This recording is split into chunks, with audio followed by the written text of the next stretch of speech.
5,000 বছরের রহস্য। পিরামিড কিভাবে তৈরি হয়েছিল? পিরামিড মানুষ না জিন তৈরি করেছে? রহস্য এখনো অমীমাংসিত।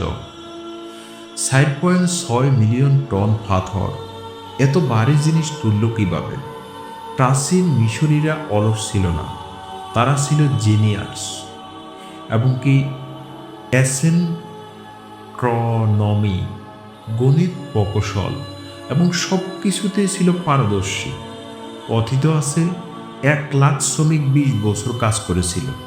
বিশাল ব্লক, কাঠের রোলার আর র্যাম দিয়ে টানত। খারাপ খাদ্য না, তাদের ছিল উচ্চ পুষ্টিকর খাবার। দাস নয়, পেশাদার নির্মাণ দল কাজ করেছিল। গবেষণায় মিলেছে আধুনিকের চেয়ে নিখুঁত ইঞ্জিনিয়ারিং। তাহলে জিন কোথায়?